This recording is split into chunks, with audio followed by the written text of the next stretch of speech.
O tara, PBB tayo ngayon. Medyo matagal na kasi ako hindi naglalabas ng video ng Pinoy Big Brother. Huli kong video ata ng PBB, eh, yung naalis yung Determined Warrior. Eh ngayon, nabalik na yung Determined Warriors. Binalik si Eliza. Binalik rin si Marco. Oh, wala lang si Anton. Pero lima sa Determined Warrior ang binalik. Okay. So, ano ngayon? Well, tingnan natin anong ang kainatnan dito sa Pinoy Big Brother. Pero una sa lahat, naalis si Clifford saka si Fred. Ang problema kasi ni Fred, hindi niya alam ang boundary. Magkaibigan lang pala sila ni Princess na friend zone siya. Siguro nakaapekto yun sa botohan. Pero di naman siguro. Kasi alam ko tumaas ng 20% yung boto ni Fred eh. Dun sa trends, di ba? So, masasabi natin dun. Also, humina yung boto ni Clifford. Alam ko parang ano eh, ang nangyari dikit si Clifford sa si Ashley. Humina si Clifford kaya naungusan ni Ashley ng konti. Ayun. Aminin ko, binoto ko si Clifford. Trinay ko i-snipe out si Ashley kasi ang ingay niya sa confession room. Okay? Ang ingay niya sa confession room. Sorry na lang ano, kung mainis kayo o kasi yun na observe ko eh. Maingay si Ashley sa confession room. Yung laging pasigaw, sobrang hyper niya. Dahan-dahanin mo lang yung asukal, sweetheart. Ang nababahala lang ako yung reaction ni Princess dito eh. So, play natin ha. Sana di ako makopyright.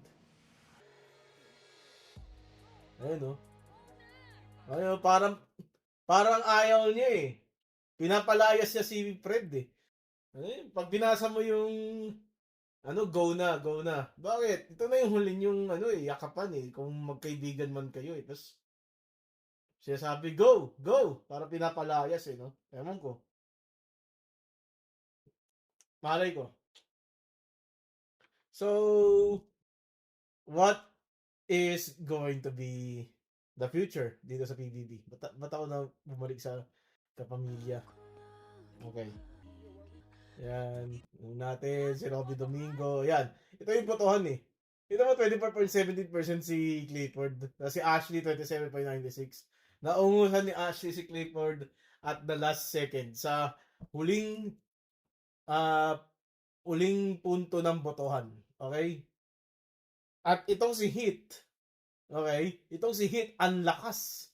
Lagi siya yung top vote getter sa PBB. Lakas ng charm niya eh. Siguro iba talaga pag ano eh, no? Pag nakadikit ka kay Caprice, di ba? Like Joaquin, na laging first pick si Caprice. Siya yung meta ngayon eh, si Caprice. Hindi nyo ba alam yun? Pick Caprice, pair up with Caprice, and you are instant win. It would be an interesting dynamic if manominate si Caprice. I mean, nanominate na siya dati, but well, just say grupo-grupo eh. I mean, I would like to see a dynamic na, naging kampante yung fan base si Caprice and it will be a close fight. Pero at this rate, imposible na yun. Then if we go to the Kapamilya side, ayan, Fred is 25.23%.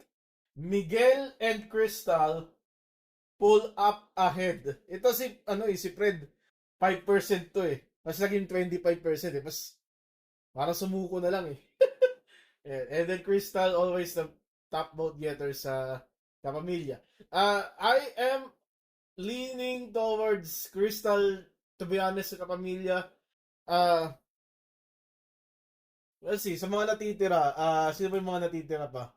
Uh, na tayo PBB. Pinoy Big Brother. Pinoy Big Bogart. Wala na si Fred. Wala na si Clifford. I'll just move my avatar. Then siguro palakihin ko tong gilid. Para kita natin. Yan. Okay. Siguro, ang magiging big four sa Kapuso side is going to be Caprice, Ashley is Kapuso, right? Caprice, Ashley, Heat. So it's either Sophia or Princess yung maglalaban sa last spot.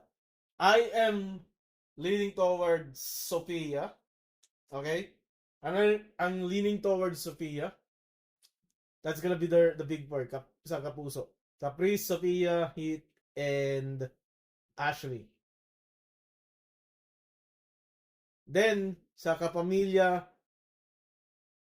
Lela is in. Joaquin is in. Okay. So, it's going to be either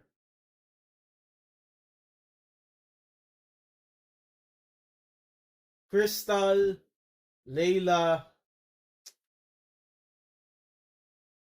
Carmel. Sorry. If I said Layla was in and Joaquin is in, so final two spots. There's also Eliza. Yeah, yung wild card si Eliza. Marco, I'm not considering him big four. Eliza, I'm not considering as big four. So, quite frankly, ang maghaharap para sa big four ng Kapamilya is last two spots. I guess Crystal is in kasi ang lakas ng fandom niya eh.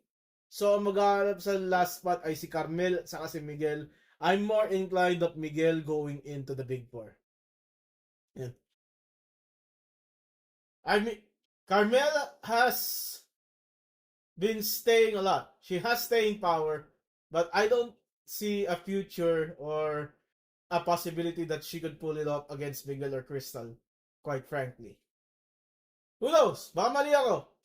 Like, every time I do my predictions, like that time na sinabi ko, wala na yung Determined Warriors, and then, boom, Eliza and Marco just returned. Yeah, we just traded Clifford and Fred for Elico with some cash considerations. Ayun. Basically, if I'm gonna pair up Kapuso Kapamilya final duos, I'm saying Caprice and Crystal going to team up. Oh wait, it's gonna be Joaquin and Caprice, sorry. It's gonna be Joaquin and Caprice. Okay. It's gonna be Heat and Miguel. So that's Hegel.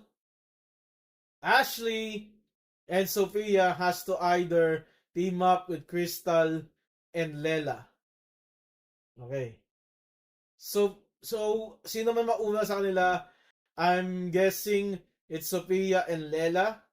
Sofela is going Sofela again, and then we get Ashley and Crystal. Ashley and Crystal. I don't know. That yun nakikita kong possibilities sa ano.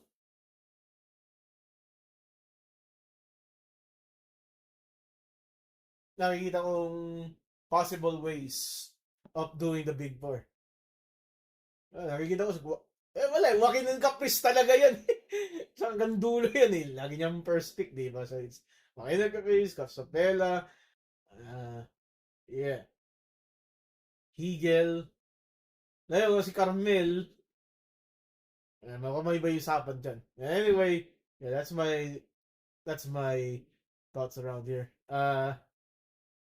Who's gonna get nominated next in the next 2 weeks? It's probably Crystal again. Nominate siguro na naman siya. And then I'm expecting Joaquin to first pick Caprice again. Fucking Joaquin.